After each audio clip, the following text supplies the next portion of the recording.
आज के पत्रकार वार्ता में सभी पत्रकार साथियों का मैं स्वागत करता हूं।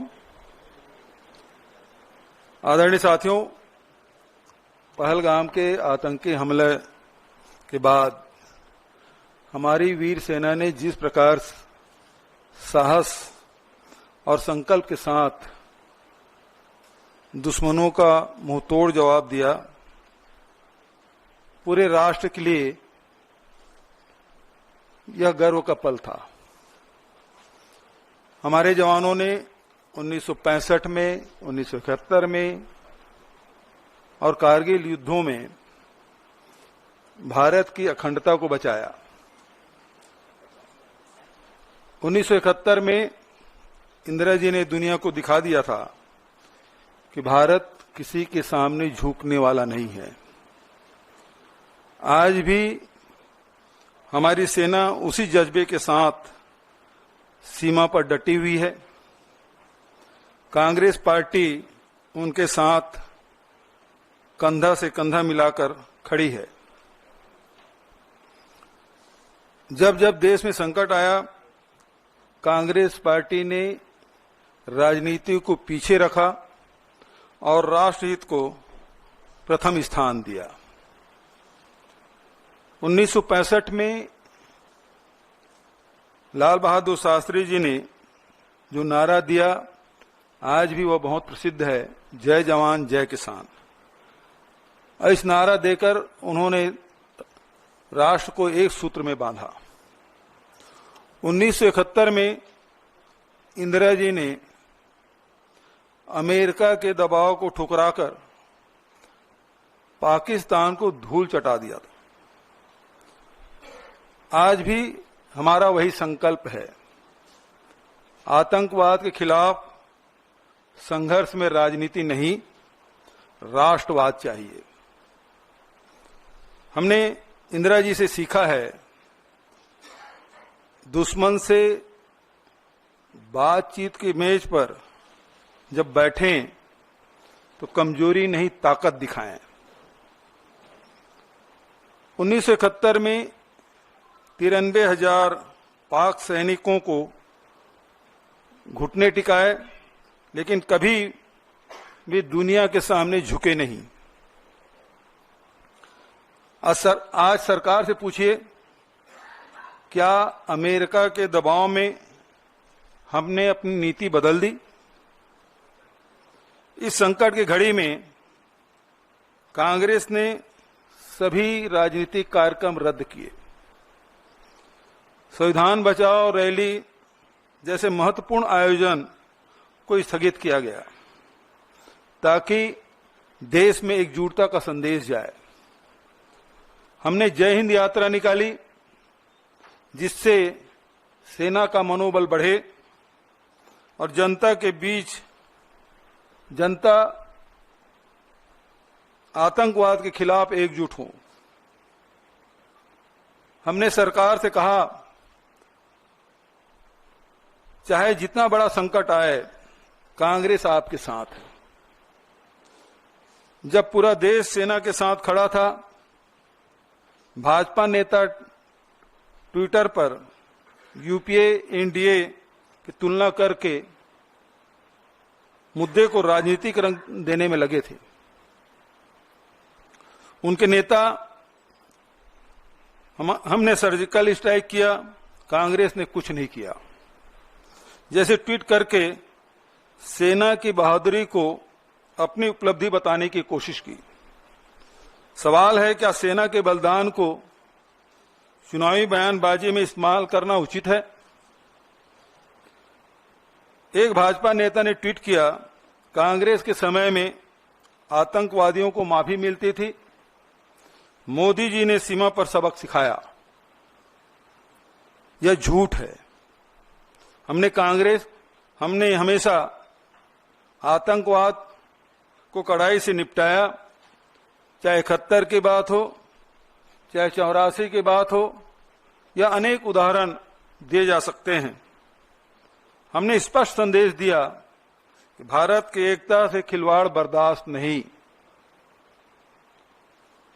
कांग्रेस ने पूरे देश में जय हिंद यात्रा निकाली, जो सशस्त्र बलों के पराक्रम को सलाम और आतंकवाद पीड़ितों को श्रद्धांजलि देने की मुहिम। यह यात्रा सेना की वीरता को याद करते हुए समाज में मेलजोल और राष्ट्रीय एकता बढ़ाने का माध्यम भी बनी।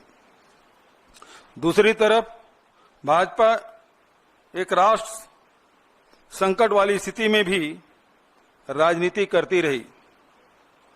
उसके बाद भी कांग्रेस पार्टी सरकार के साथ खड़ी रही, क्योंकि हम देश के हित की बात करते हैं। अब हम पारदर्शिता की मांग करते हैं। अमेरिकी राष्ट्रपति ने अचानक युद्ध विराम की घोषणा की। क्या भारत सरकार की कूटनीतिक नाकामी नहीं है? जनता जानने के हकदार हैं। क्या हमने तीसरे पक्ष के हस्तक्षेप को स्वीकार कर लिया? पाकिस्तान से वादे क्या लिए, ये भी हमें जानने का हक है। जनता जानना चाहती है।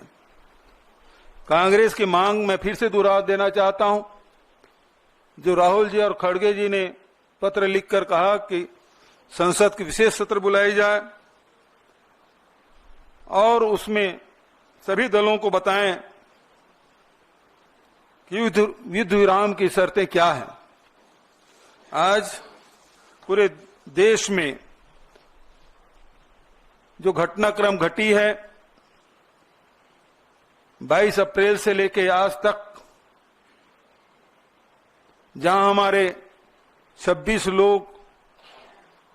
लोगों की जान गई, पूरा देश उद्वेलित था कि आतंकवाद को समाप्त कर दिया जाए। और उस दिशा में कांग्रेस पार्टी ने भी समर्थन दिया। सरकार जो भी कदम उठाए, हम उनके साथ हैं। सरकार ने कदम भी उठाए, सेना से एक खुली छूट उन्होंने दी और हमारे सेना ने आतंकी ठिकानों को नेस्त नाबूद किया। लेकिन उसके बाद जिस प्रकार से ट्रंप का जो ट्वीट आया है, वो सब हम सबको चौंकाने वाला है। सभी अचंभित हैं और इससे बहुत सारे सवाल हम सब के मन में हैं। क्या हमने ट्रंप के जो बयान आए उससे हमने मध्यस्थता स्वीकार कर ली? क्या शिमला समझौता अब रद्द हो गए? हम लड़ाई आतंकवाद के खिलाफ लड़ रहे थे, यहां कश्मीर इस मामले में बीच में आ गया। ये बहुत सारे सवाल हैं और इसलिए कांग्रेस पार्टी ये मांग करती सरकार से ऑल पार्टी मीटिंग बुलाए और संसद के विशेष सत्र बुलाए जाए, ताकि स्थिति स्पष्ट हो सके। जनता जानना चाहती है और ये जो शंका के जो माहौल बना हुआ है, वो बादल छटना चाहिए कि सरकार ने क्या वर्षों से चली आ रही हमारी जो रणनीति है उसे बदल दिया गया है, ये जानना चाहती है। आप लोगों की तरफ से कोई सवाल हो तो सादर आमंत्रित।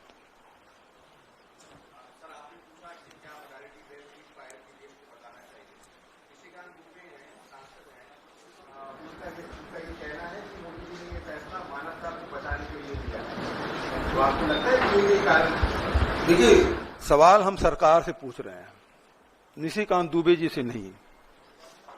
निशिकांत दुबे जी सांसद हैं, वरिष्ठ सांसद हैं। हो सकता है उनके ब्लू आई बॉय हो और उसके बहुत सारे जो बयान हैं जो चर्चित रहे हैं, जिस प्रकार से सुप्रीम कोर्ट के खिलाफ उन्होंने टिप्पणी की, वो सब जानते हैं और उसे किनारा कर लिया गया। तो मैं नहीं समझता कि ये सरकार की तरफ से कोई बयान है। सरकार जवाब दे, क्यों विशेष सत्र नहीं बुला सकती? इसके पहले भी देखें, जब भी युद्ध होता रहा है उस समय दोनों सदन चले हैं, ये रिकॉर्ड में है। अब क्यों नहीं हो सकता? क्योंकि इतनी बड़ी घटना घटी और उस घटना के बारे में जानकारी लेने का सबको अधिकार है, देश जानना चाहती है।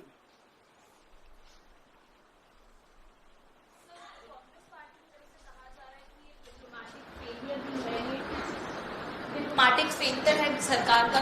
पहले आईएमएफ की जो मीटिंग हुई थी उसमें अपनी तरफ वोट्स नहीं ले पाए और शाम को यूएस प्रेसिडेंट ने आकर डिक्लेयर किया कि ये जो है सीज फायर हो गया है दोनों पार्टीज के बीच में। तो आपको क्या लगता है, क्योंकि आज जो बीजेपी की प्रेस कॉन्फ्रेंस हुई उसमें साफ कर दिया गया पहलगाम का बदला ले लिया गया है, आप लोग क्या मानते हैं कि कहीं ना कहीं सरकार का भी एक कम है? सबसे पहली बात तो ये है कि युद्ध जब ये लड़ाई चल रही थी उस बीच में पाकिस्तान को आईएमएफ के द्वारा $1 बिलियन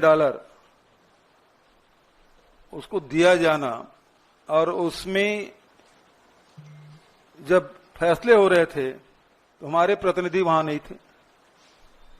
दूसरी बात यह है कि अमेरिका के राष्ट्रपति का ट्वीट पहले आता है और उसके बाद दोनों देशों के बयान आते हैं, तो निश्चित रूप से ये कूटनीतिक नाकामी है, इसको सरकार को मानना चाहिए।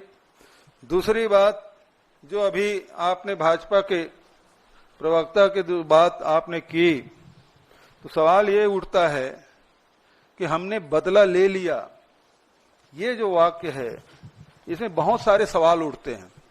क्या वो 4 या 5 आतंकी आए थे जो 26 लोगों की जान लेके चले गए, वो पकड़े गए या मारे गए? इसका उत्तर आना बाकी है। दूसरा, जब सरकार ने इसे चूक मान ली है तो जिम्मेदारी किस पे ठहराया जा रहा है? कौन उसकी जिम्मेदारी लिया, उसके लिए क्या उसकी सजा मुकर्रर की गई? क्या गृह मंत्री जी इस्तीफा दे रहे हैं?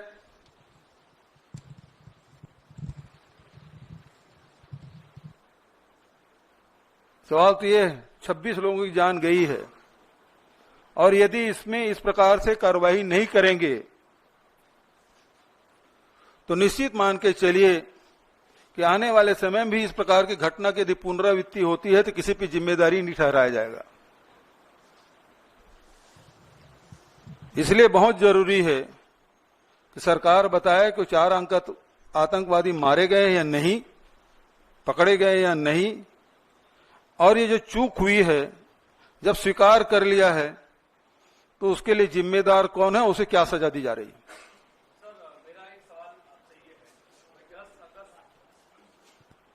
मेरा आपसे सवाल यह है कि 10 अगस्त 1994 को जब दोनों सदनों का विशेष सत्र बुलाया गया था, उस दौरान सर्वसम्मति से पारित किया गया कि पीओके हमारा है और पीओके हमारा अभिन्न हिस्सा है और उस पर कब्जा किया जाना चाहिए। ये 1994 की बात है।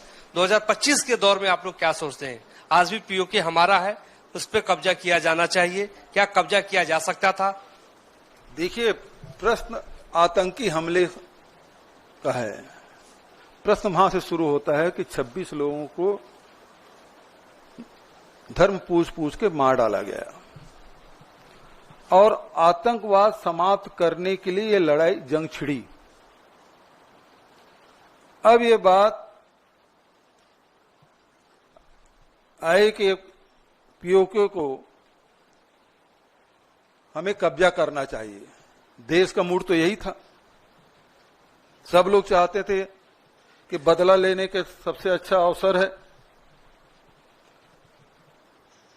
और मीडियम चल भी रहा था। कोई इस्लामाबाद पहुंच गए थे, कोई कराची पहुंच गया था, कोई रावलपिंडी में कब्जा कर लिया था। तो जनता तो यही मानेगी कि ना ये जो दिखाया जा रहा है वही सही है, तो पीओके कब्जा कर ही लेना चाहिए। और जब 1994 में आपने इसे पारित कर लिया है और देश ने माना पीओके हमारा है, और शिमला समझौते में भी द्विपक्षीय बात हुई थी, अब इस लड़ाई के बाद तो ये है कि तीसरा पक्ष तीसरे निष्पक्ष जगह में जाके आपको चर्चा करनी है। तो ये तो बहुत ही हम लोगों के लिए दुखद एक घटना है और ये शर्तें जो है हम सबके लिए बहुत ही शर्मनाक हैं। आम जनता आम सेंटीमेंट है वो बहुत भार पर है और उनको लग रहा है कि हमारा जो देश है उसकी जो मनोभावना थी उसके साथ खिलवाड़ हुआ है। कांग्रेस पार्टी प्रमुख विपक्षी दल है, वो उसे किस तरह से लेती है, पार्टी का क्या मानना है? आम जन अपने आप को ठगा हुआ सा महसूस कर रहा है। पहले हम आतंकवादियों के कैंप पर हमला करने गए थे, फिर उन्होंने हम पर जब दोबारा हमला किया तो हमने तय किया हम धूल में मिला देंगे, एकाएक शांति प्रस्ताव आ जाता है। तो कांग्रेस पार्टी का क्या स्टैंड है? क्या वो आम जनता के साथ है? उसकी सोच भी यही है? देखिए, कांग्रेस पार्टी हमेशा जनता के भावनाओं के साथ रही है। दूसरी बात, हमारे राष्ट्रीय अध्यक्ष खड़गे जी और एलपी राहुल जी दोनों ने आल पार्टी मीटिंग बुलाने के लिए कहा। आल पार्टी मीटिंग हुई, प्रधानमंत्री नहीं आए, दोनों बार दोनों हमारे नेता गए और उन्होंने स्पष्ट आश्वासन दिया कि इस संकट की घड़ी में कांग्रेस पार्टी सरकार के साथ है, सेना के साथ है, जो भी कदम उठाए सरकार और सेना हम उनके साथ हैं। अब सवाल ये उठता है कि प्रधानमंत्री जी ने कहा कि सेना को खुली छूट दे दी गई, तो वापस कब ले लिए गए आदेश?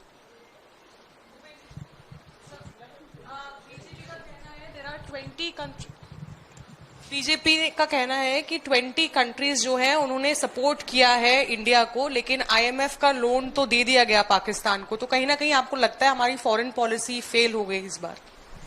देखिए, एक बात स्पष्ट है कि आप इस लड़ाई में देखें आपके समर्थन में कौन कौन देश आए। जो रूस हमेशा हमारे साथ खड़ा होता था हर संकट में, वो हमारे साथ नहीं दिखे। आज प्रधानमंत्री जी अमेरिका परस्त हो गए हैं, लेकिन अमेरिका ने उसका पहला बयान क्या था, उसको ध्यान में रखिएगा। तो आज हमारे साथ न पड़ोसी देश हमारे साथ हैं, न विश्व में हमारा कोई साथ देने वाला। स्पष्ट रूप से जब संकट आया तो खड़ा होने वाला कौन सा देश हुआ? जबकि नॉन अलाइनमेंट जब मूवमेंट चला, नेहरू जी से लेके इंदिरा जी और राजीव जी तक कितने देश हमारे साथ खड़े होते थे, और आज हमारे पड़ोसी देश भी हमारे साथ नहीं खड़ा हो रहा है। बघेल साहब इधर।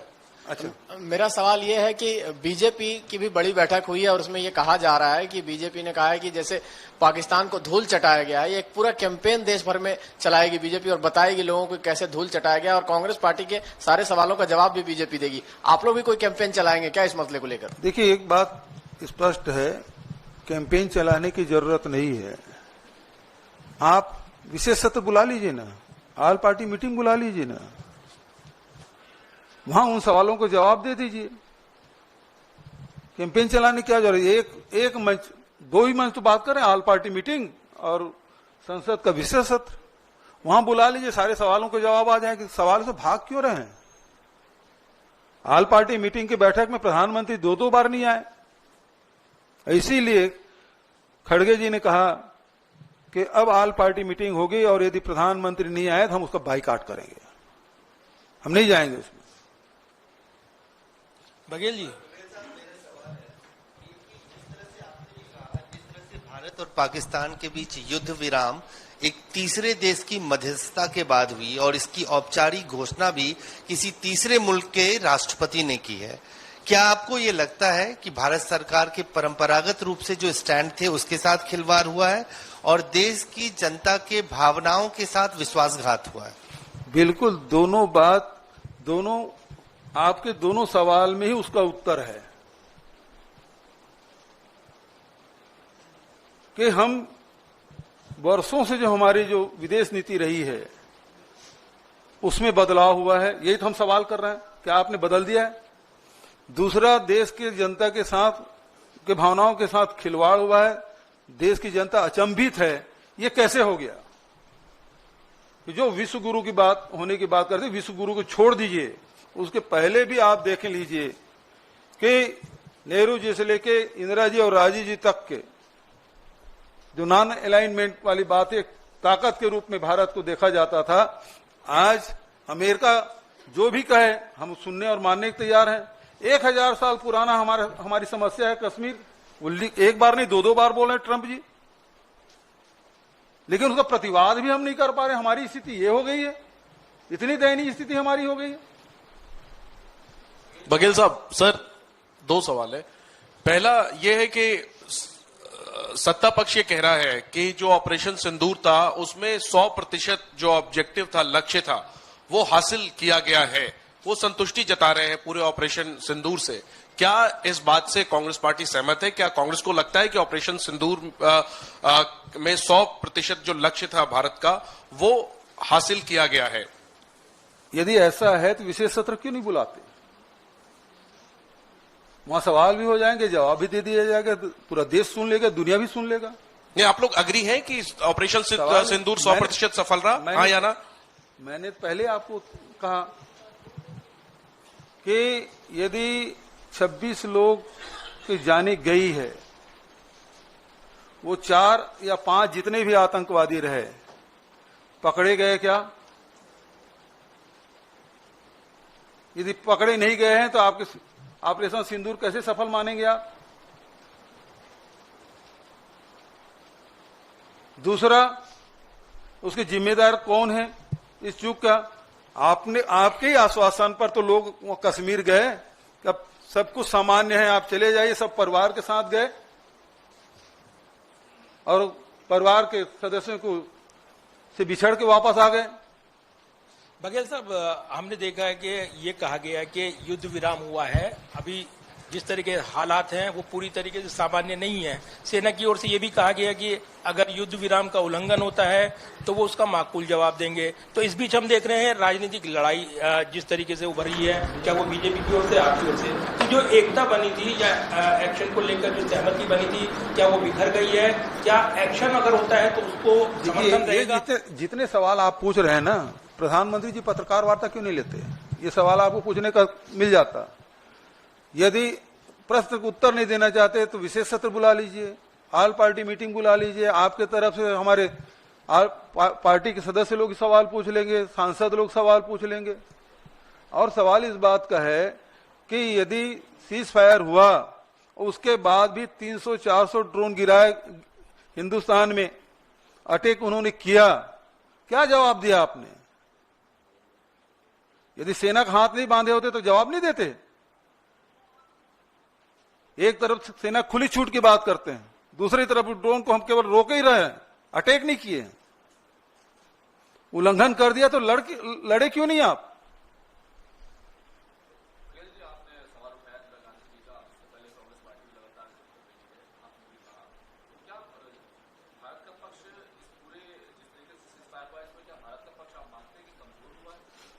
देश अपने आप को ठगा हुआ महसूस कर रहे हैं, अपमानित महसूस कर रहे हैं, शर्मिंदित हैं। जिस प्रकार से ट्रंप ने जो घोषणा की है, जो हमारा मस्तक है वो झुका है, इसीलिए तो हम विशेष सत्र की मांग कर रहे हैं।